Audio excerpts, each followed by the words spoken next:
Olá, meus queridos amigos. Hoje a gente vai falar um pouquinho sobre um tema que é interessantíssimo, que é a influência dos espíritos na nossa vida. Quando a gente começa a estudar um pouquinho sobre espiritualidade, sobre espiritismo, a gente começa a se indagar um pouco, né? Como que pode Deus, um Deus justo, bom, misericordioso, permitir a influência de maus espíritos na nossa vida? Allan Kardec pergunta isso no Livro dos Espíritos de uma maneira bem direta, né? Qual é a influência dos espíritos na nossa vida? O espírito de verdade, o espírito responde: muito mais do que imaginais, né? Muito mais do que a gente imagina. Em alguns casos, muitas vezes impera a vontade deles. E a gente para pensar, né? Como que pode ser permitido, né, que espíritos que não são ainda esclarecidos diante da verdade, dos valores morais, espirituais, possam interferir na nossa vida? E aí a gente tem que pensar em dois aspectos importantes. O primeiro deles é que existe o livre-arbítrio. O livre-arbítrio tanto nosso, de seguirmos ou não a intuição desses espíritos, mas o livre-arbítrio deles. E até certo ponto eles podem nos influenciar, tanto para o bem como para o mal. O que vai depender isso é também do livre-arbítrio. Eles têm como espírito, como nós temos, não são diferentes de nós. Lembrar que os espíritos somos nós, desencarnados, com as mesmas tendências, com as mesmas mesquinharias, com as mesmas maldades. Então, eles vão se utilizar das pessoas encarnadas para, às vezes, satisfazer as suas vontades. Então, é interessante porque nunca a gente perde o livre-arbítrio. Apesar de parecer, né, que em alguns casos a gente praticamente é o tempo inteiro manipulado por espíritos que estão a nos conduzir de maneiras, às vezes, ruins, o livre-arbítrio a gente não perde, porque eles só estimulam os nossos desejos e as nossas vontades. Ele não embute valores ruins, não embute desejos ou vontades ruins.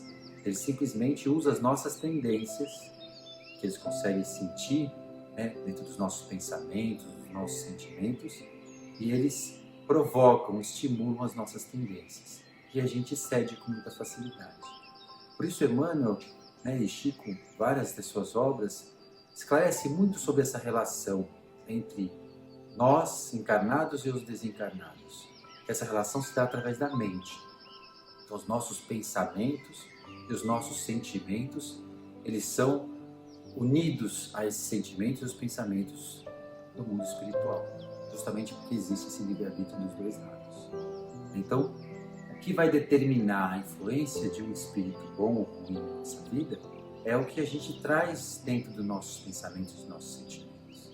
Se a gente tem um ideal, né? Emmanuel falou isso. A primeira coisa é o ideal de vida.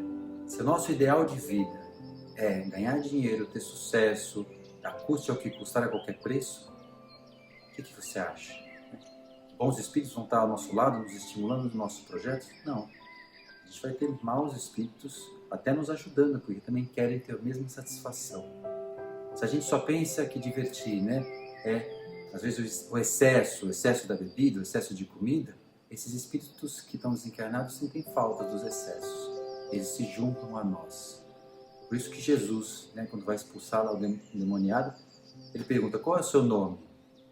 Ele responde: Legião, porque todos nós, tanto para o bem quanto para o mal, estamos imantados a legiões, a muitos espíritos que desejam a mesma coisa que nós, tanto para o lado bom quanto para o lado ruim. Então, o ideal, se a gente tem um ideal desse crescimento espiritual, do desenvolvimento de valores morais, de ajuda ao próximo, da caridade, né, e não se preocupa tanto com o material, né?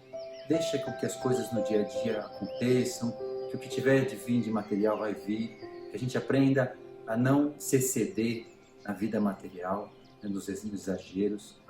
A gente vai começar a ser visitado, a nossa casa mental, por espíritos bons, que se interessam por nós, vão ter um olhar por nós. Ó, esse aí a gente tem que acompanhar, a gente tem que estar junto, porque ele está seguindo os passos do nosso Mestre Jesus. A segunda coisa é o estudo. Não adianta como a gente ocupar a nossa mente, para a gente ocupar a nossa mente de coisas boas, entender as leis de Deus, entender essa relação nossa, no mundo material, os propósitos da vida no mundo material, quais são os valores morais, como a gente pode alcançar alguns desses valores morais. Então, um bom livro, uma boa leitura, que seja de mensagens ou palestras, a gente também ajuda a ocupar a nossa casa mental de bons pensamentos, atraindo também bons espíritos. Mais uma coisa, a caridade, o trabalho no bem. O trabalho no bem é você se dedicar o seu tempo a ajudar alguém de alguma forma. Todo trabalho, tudo que a gente faz com esse objetivo de ajudar o próximo não é um trabalho no bem. Ele também faz com que os espíritos bons sigam os nossos passos e nos estimulem cada vez mais a melhorar. E outra, é a fé. A fé e a confiança de que tudo na nossa vida acontece por um propósito definido. E a gente tentar extrair de cada experiência, por mais dolorosa que ela seja, qual é a mensagem que está por trás disso? O que Jesus quer nos ensinar com aquela dificuldade daquele momento? Alguma coisa tem. Então, através dessas 4 coisas, a gente, o ideal, o estudo, a caridade e a confiança, a fé, são as ferramentas fundamentais a gente manter a nossa mente mais conectada e imantada aos ideais que Jesus nos ensinou. Então a gente não pode sair das ilusões de achar que tudo que acontece de ruim na nossa vida ou na nossa casa são por causa dos espíritos ruins ou por causa de obsessores, porque não adianta nada a gente frequentar uma sessão espírita e a gente vai lá porque eu estou com um obsessor. E aí a gente, quando sai daquela casa, a gente atrai novamente todos eles, porque a gente não modificou nossos pensamentos e os nossos sentimentos. É como se a gente tivesse uma ferida cheia de mosca. Não adianta a gente ficar espantando as moscas se a gente não tratar a ferida. E a ferida está dentro dos nossos corações e dos nossos pensamentos ruins.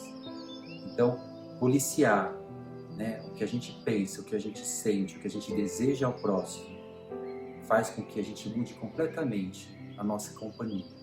Então, se a gente deixa a nossa casa limpa, cheirosa, a gente vai receber boas visitas. Se a gente deixa a casa suja, com violência, com músicas e filmes de baixo escalão, sempre com notícias ruins, sempre preocupado com qualquer mesquinharia, sempre muito apegado a todas as coisas materiais, a gente só vai atrair as moscas. Eu acho que esse conceito é fundamental.